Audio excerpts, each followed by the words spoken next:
BJD Kalyani, working as Associate Professor in the Department of Computer Science and Engineering of Institute of Aeronautical Engineering. In this video, I will discuss about the concept of control memory.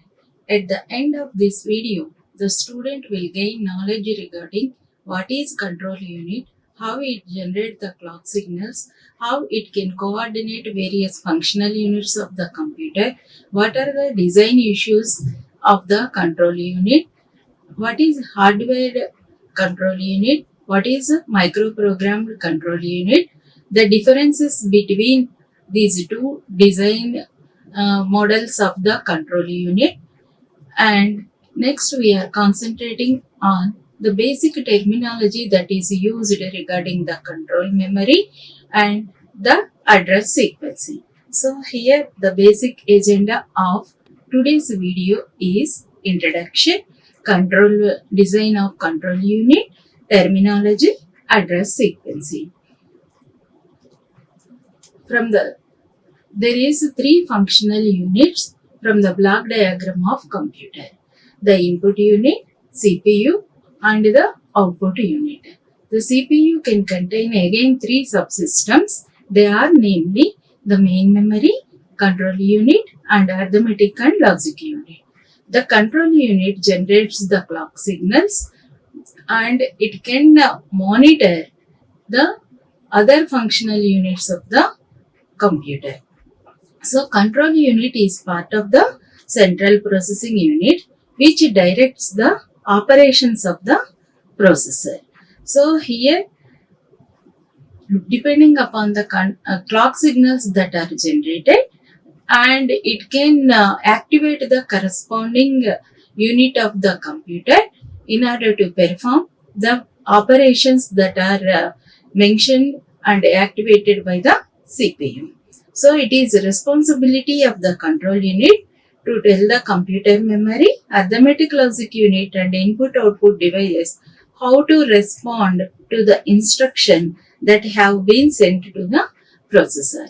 So other functional units apart from the control unit, so how they have to respond to the instruction that is fetched from the memory by the CPU, and it fetches the internal instruction of the programs from the main memory to the processor instruction register. In the instruction register, what is the instruction that is being executed by the CPU can be stored. So this instruction is fetched and it is decoded. Based on the decode, the corresponding units of the computer can be activated with the help of control unit. So based on this instruction register content, the control unit generates a control signal that supervises the execution of these instructions. The functions of the control unit perform are depending upon the type of the CPU used. So they are vary from processor to processor, and here the examples of the devices that require control unit are control processing units and the graphic processing units. How the control unit can function. So this is the control unit and this is the instruction register. Instruction register contains the instruction that is currently being executed by the CPU. So here this instruction has to be fetched and it can be decoded. So depending upon the decoder operation, the control unit can identify with the help of instruction format what type of instruction that is stored in the instruction register. So depending upon the opcode that is mentioned in the instruction format, the type of the instruction can be recognized. The instruction format can majorly consist of two parts, opcode and the address. The opcode can be generally 000 to 110, 000 to 110 for the memory referenced instructions. So here the last bit of the instruction register is the 15th bit. MSB bit of the instruction register is the 15th bit. The 15th bit of instruction register can store the I value. The I value can be used to decide whether the instruction is direct addressing instruction or indirect address instruction. So if it all I value is 0 and the opcode contains 111, it is a register reference instruction. If I value is equal to 1 and the opcode is 111, then it is a IO instruction. So depending upon the opcode and I value, the control unit after decoding the instruction can easily identify which type of instruction that is stored in the instruction register. So here depending upon that, the control signals that has to be generated, and here it can also check the various flags that are stored in the status register. So depending on the clock signals, it can activate by identifying what type of instruction the corresponding functional unit of the computer can be activated with the help of the control signals that are generated by the control unit. Like this, the control unit can help with the execution of the instruction in association with the CPU. The design of control unit is classified into two major categories. One is hardwired control, second one is microprogrammed control. What is hardwired control unit? The hardwired control organization involves the control logic to be implemented with gates, flip-flops, decoders, and other digital circuits. So, the electronic circuitry can be used for the construction of the control unit in the hardwired control organization. So, combinational circuits can be used for the construction of control unit is generally referred as hardwired control unit. The hardwired control unit generally consists of two decoders, a sequence counter, and a number of logic gates. So the basic elements of hardwired control unit is two decoders, a sequence counter, and a number of logic gates. Now we will discuss the block diagram of hardwired control unit. So here it is the control logic gates. So a number of logic gates can be implemented here. And here two decoders can be used. So here one is to perform the accessing mechanism. So here the 4-bit sequence counter SC can be used to generate the clock signals. Okay.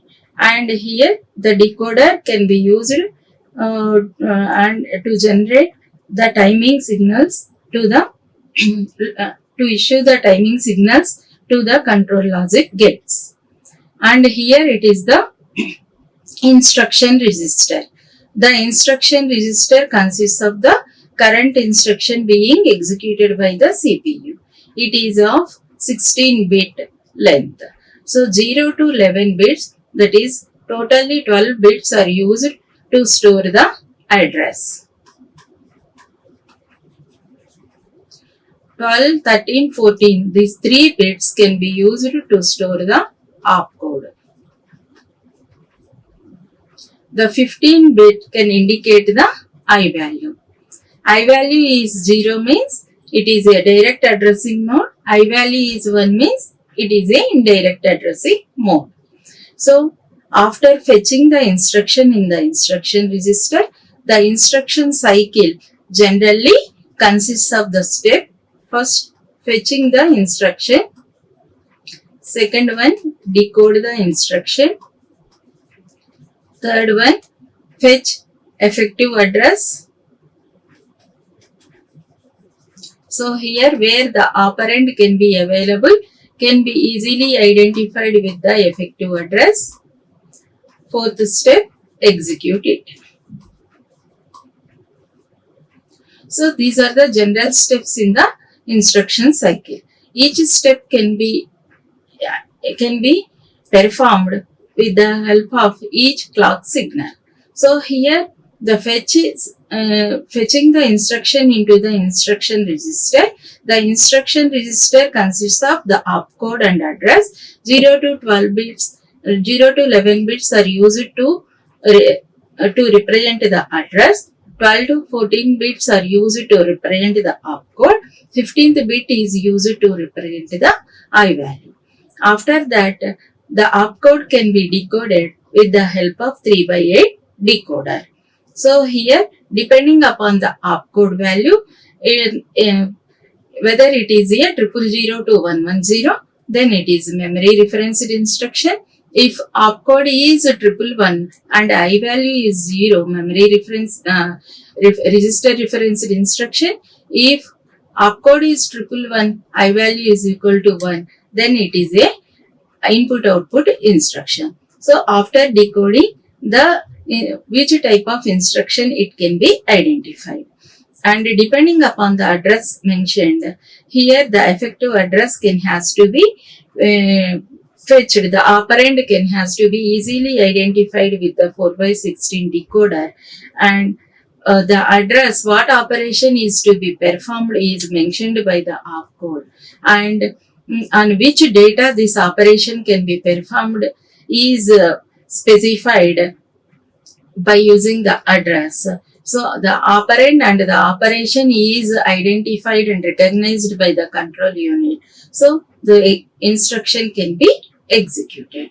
So with the help of these decoders, the logic gates, the construction of the control unit can be done. So that is referred as hardwired control unit. The second variation of the control unit is the microprogrammed control unit. The microprogrammed control unit consists of is implemented by using the programming approach. The software can be used to control the all operations of the control unit. In microprogrammed control, the micro operations are performed by executing a program consisting of micro instructions. With the help of this microprogram, a microprogram is collection of micro instructions. So with the help of execution of this microprogram, the micro operations has to be performed with the help of microprogrammed control unit. So here this is the block diagram of microprogrammed control unit. So here the control address register is used to identify the location, memory location in the control memory. Control data register consists of the data that can be read or written into the control memory. The control memory is the ROM. And here next address generator or sequencer can be used to move to the next sequence of micro instruction. So thereby, after fetching each instruction from the control memory and can be executed to perform the micro operations. This micro program can be executed one after another in a sequence with the help of next address generator. So the control memory address register specifies the micro instruction, and the control memory assumes to be the ROM within which all control information is permanently stored. So here this is the control memory. In this the information can be stored, but it can be accessed with the help of control address register. The control register holds the micro instruction fetched from the memory. The micro instruction consists of a control word that specifies one or more micro operations for the data processor. So with the help of the control word, which specifies the micro operation that can be performed.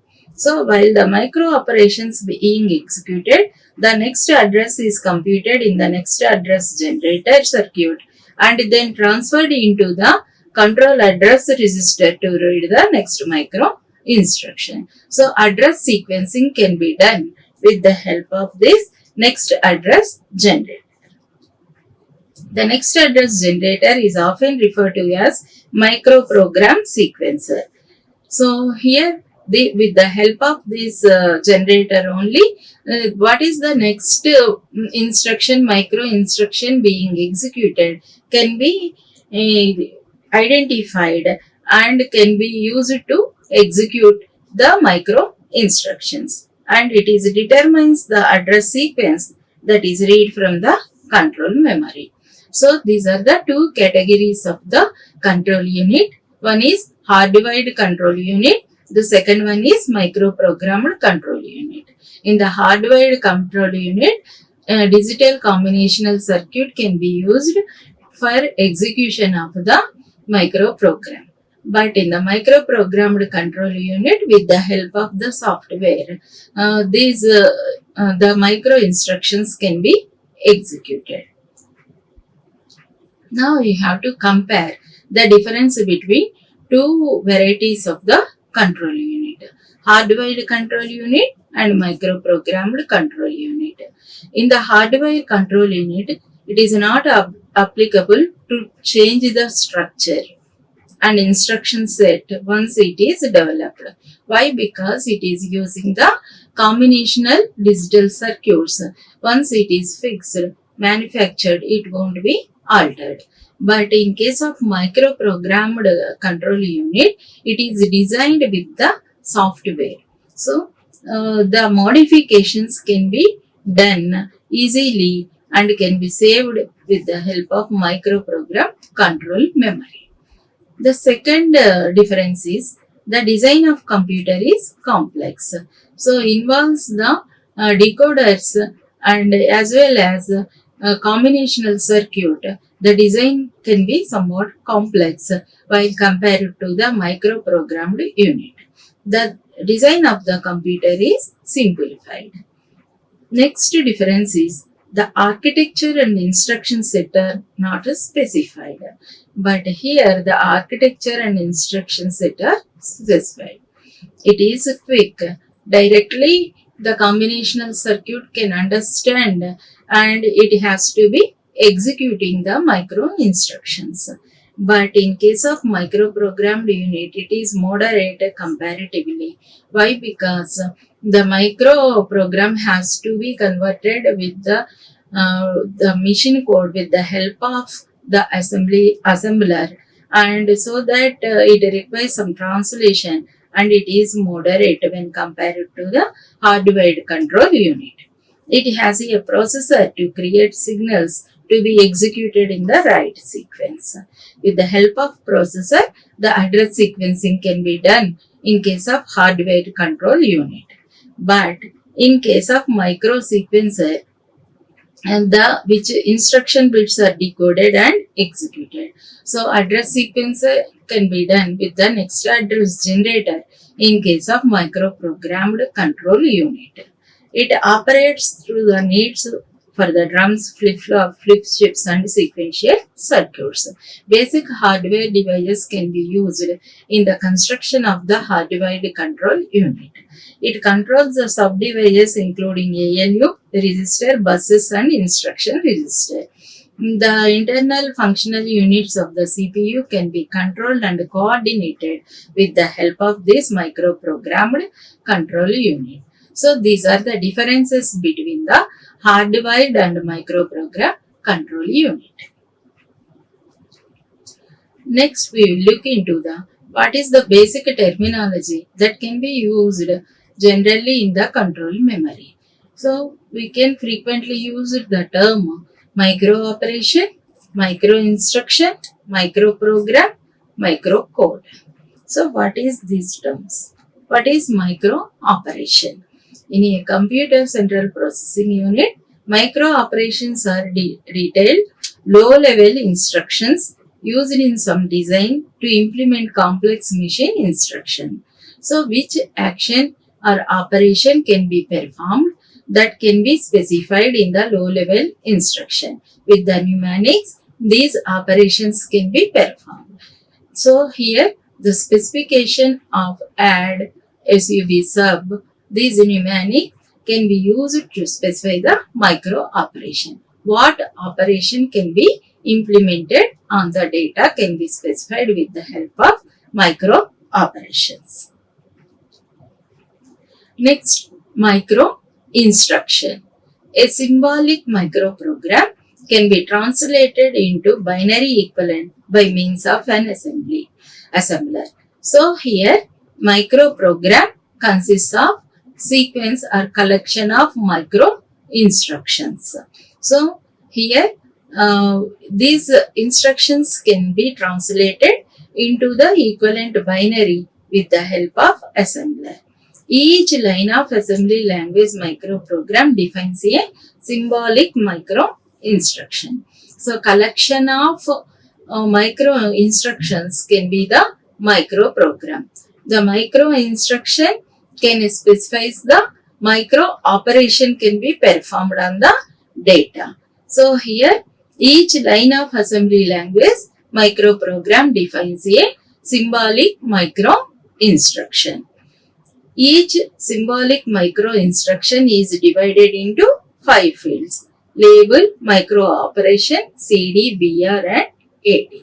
So here what is the format of the micro instruction? You'll see in the next videos. So here each micro instruction can consist of the micro operations that can be performed on the data. So here the collection of micro instruction is the microprogram. A micro instruction specifies the micro operation can be performed on the data. What is microprogram? A sequence of micro instructions constitutes a microprogram. The use of microprogram involves placing all control variables in words of RAM used by control unit through successive read operations. So here the microprogram consists of the micro instructions. A sequence of micro instructions can constitute a microprogram. The content of the word in the ROM at the given address specifies the micro instruction. So these are stored in the control memory, and the content of the address register, CAR register, control address register, can specify the location of the control word, which consists of these micro instructions. Next, what is microcode? Micro instructions can be saved by employing subroutines that can use sections of the microcode. For example, sequence of micro operations needed to generate the effective address of the operand. Where the operand is identified, that address is generally referred as the effective address. So here for an instruction is common to all memory reference instructions. This sequence could be a subroutine that is called from with many other routines to execute effective address computation. So subroutines are the small programs. They can be called as and when needed. If at all a subroutine is identified in the assembly language, the CPU can suspend the execution of the main program and it can move the control to the subroutine and continue the execution of the subroutine until a return statement. Whenever it founds a return statement, it can again return back to the main program and resumes its execution. So here, for example, this is the main program and consists of lines of code. Here there is a call for the subroutine. Okay. So here this is the subroutine. Okay. So here this is the subroutine. So this is the main program, and here it identifies a call statement and this is the subroutine. Whenever the program has to be executed in a sequence, one after other instruction. Whenever the computer recognizes the call statement, what is the subroutine name mentioned here? The control has to shift it to this subroutine and start executing the subroutine instructions in a sequence, one after another, until it finds a return statement. So whenever return statement is identified, it has to again sends the control back to the main program and resumes its execution. So here, with the help of the stack, the addresses has to be maintained in case of resuming the operation of the main program. Next, we have to define the control memory. A computer that employs microprogrammed control unit will have two separate memories. One is the main memory, second one is the control memory. A memory that is part of the control unit is referred as control memory. The memory that is associated with the control unit is the control memory. Control memory holds a fixed microprogram consists of micro instructions. So microprogram consists of micro instructions, and these instructions can specify the micro operations that specifies various internal control signals for execution of register micro operations. Micro instructions are stored in control memory in groups, with each group specifying a routine. So in the ROM, the associated memory that can be with the control unit is generally referred as the control memory. So how these two memories can be associated, that is illustrated with this diagram. So here this is the control memory, which is of size 128 by 20.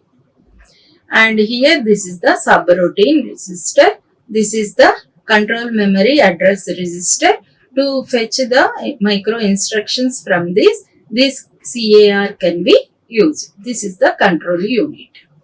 And this is the main memory. Main memory can be fetched with the help of address register. And this is the program counter, which holds the address of the next instruction that can be executed. So this is the multiplexer, and this is the data register. The data register holds the data that has to be stored in the memory. So here arithmetic and logic unit, and then this is the accumulator. So here this is the control memory and this is the main memory. If a computer employs the microprogrammed control unit, can have the main memory as well as the control memory. So this is the main memory and this is the control memory. Main memory can be accessed with the help of address register. Control memory can be accessed with the help of control address register. The data register from which memory the data can be taken, the operand can be taken or it can be written is decided with the help of the multiplexer. Okay, that data is involved in the arithmetic logic operation with the help of accumulator. So this is the design of the control memory. How address sequencing can be done in the control memory, that is discussed with the help of 4 steps. The first step is incrementing of the control address register. How CAR register can be incremented. The second step is unconditional branch or conditional branch depending on status bit conditions. The status register can hold the status bits. So like the carry bit, overflow bit, 0 bit. So these status bit conditions, how conditional and unconditional branching can be done. The third one is a mapping process from the bits of the instruction to an address of the control memory. So here how the address mapping of the control memory can be taken place. Next, a facility for subroutine call and return. So how the subroutines can be called and how the main program execution can be resumed after subroutine call. So these are the 4 steps in the address sequencing. One is the incrementation, the second one is conditional or unconditional branching, address mapping, next subroutine call. How these 4 steps can be performed. So this is the address sequencing. So here the 4 steps are incrementation. Next, first step is incrementing the control address register. So that first step has to be done with the help of this incrementer. This is the control address register. This register value can be incremented by 1. So the first step can be implemented with the help of incrementer. The second step is conditional or unconditional branch depending upon the status bit. So here the branch logic can perform the second step. So depending upon the status bit, the conditional branch or unconditional branch can be performed. So the branch address can be generated with the help of the control memory. So this branch logic can perform the second step of the address sequencing. Next, the mapping, the instruction code has to be mapped to the control memory. How this mapping can be done, the third step can be performed with the help of matching logic. Next one is the fourth step is subroutine calls. The fourth step of address sequencing can be performed with the help of subroutine register. How the main program has to be resumed after execution of the subroutine call when it identifies the return can be taken care with the help of subroutine register. So this is the control address register which has to take data from the control memory, and this is the clock to generate the clock signal. So the 4 operations of the address sequencing are incrementing can be performed with the incrementer, conditional and unconditional branching can be done with the help of branch logic depending upon the status bit. The third one is address mapping. Mapping logic can be done with the help to perform the third step, and fourth step is the subroutine register. So how to perform the first step, that is the incrementer. An initial address is loaded into the control address register. So here this is the control address register. This address register contains the initial value when the power is turned on. This address is usually the address of the first micro instruction that activates the instruction fetch routine. So here it is the address of the first micro instruction. That address is stored in the CAR during the whenever the switched on the or power on the computer. The fetch routine may be sequenced by incrementing the control address register to the rest of the micro instruction. At the end of the fetch routine, the instruction is in the instruction register of the computer. So whatever instruction that can be executed, that has to be stored in the instruction register, so that the current instruction being executed can be holded in the instruction register. Next, what is the next step is conditional and unconditional branching. So here the status register values can be checked to perform the conditional branching. Whether the status bit flags can contain the Z bit is 0 or 1 in order to check the 0 value. And is there the arithmetic and logic operation is generated any carry, that is checked by verifying the C bit whether it contains 0 or 1. So depending upon these status bits of the status register, conditional branching can be performed. Unconditionally, the branching can has to be performed whenever there detects a jump instruction and the label. So here the checking of the status bit can be performed, and with the address specified, the branch address specified by the control memory, the branch logic can be implemented, and the computer can move the flow of execution control to the specified branch address in order to execute the branch logic. So this is the second step. And the third step is the address mapping. So how the address mapping can be done? So the computer instruction, the instruction can generally contains the two parts. One is the opcode, second one is the address. So instruction register can fetch the instruction that is being executed, currently executed by the CPU. So here that is stored in the instruction register, and it can consist of the opcode and the address. The opcode is these 3 bits, and this specifies the MSB specifies the I value. So these 4 bits how to convert into the micro instruction address. So here this has to be what is the address, that is the opcode value can be the 4 bits. This can be copied as it easily here, and can be preceded with 2 zeros and followed with 1 zero. So here these are the 2 preceded zeros, and it is followed by 1 zero.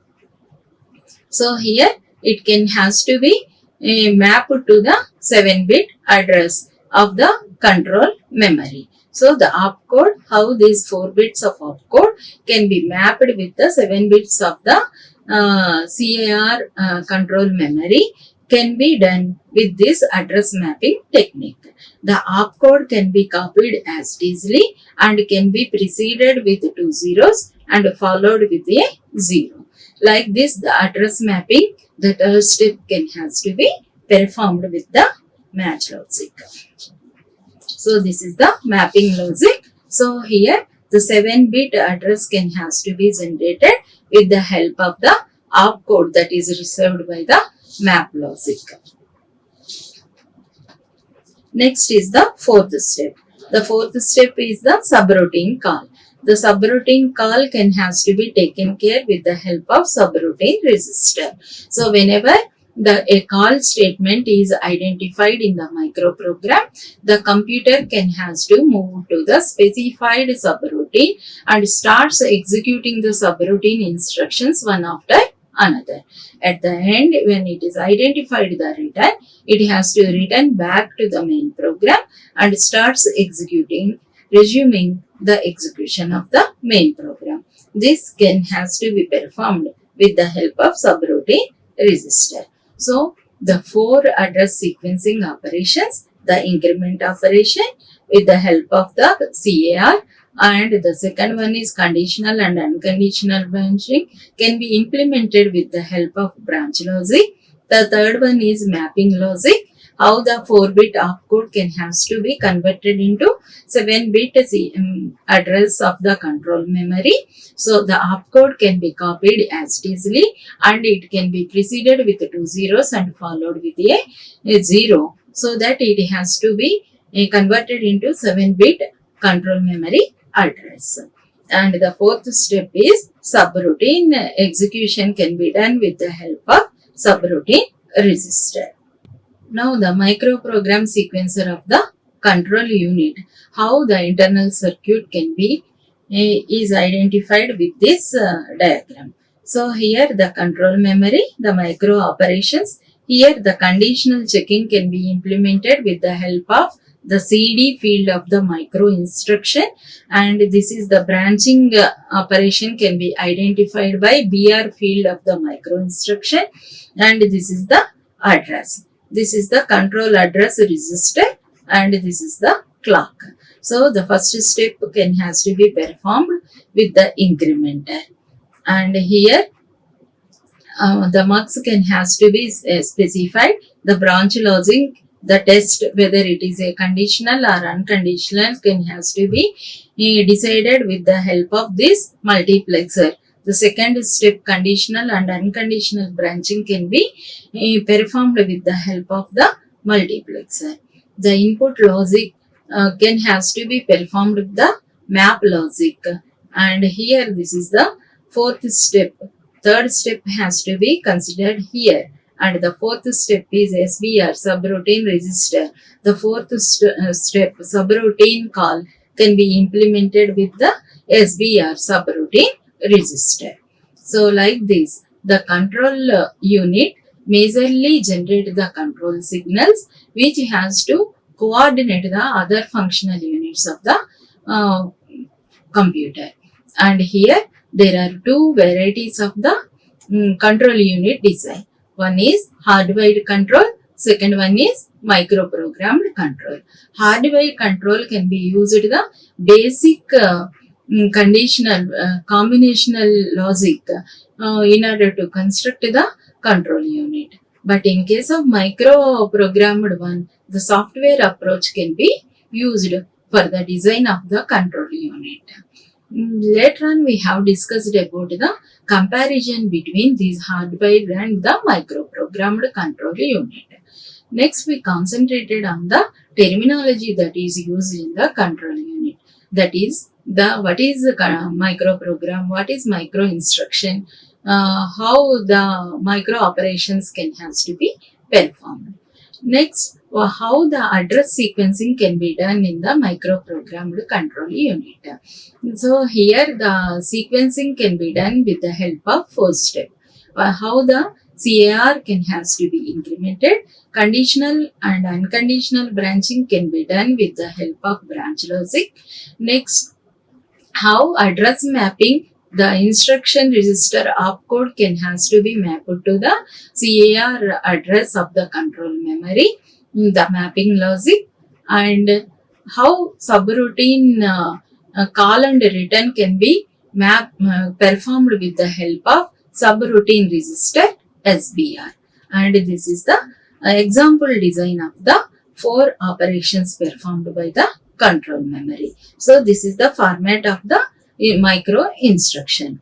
How the format of the micro instruction, how CDBR fields can be identified, that we will see in the next video. Thank you. Like, share and subscribe. Hit the bell icon for more updates.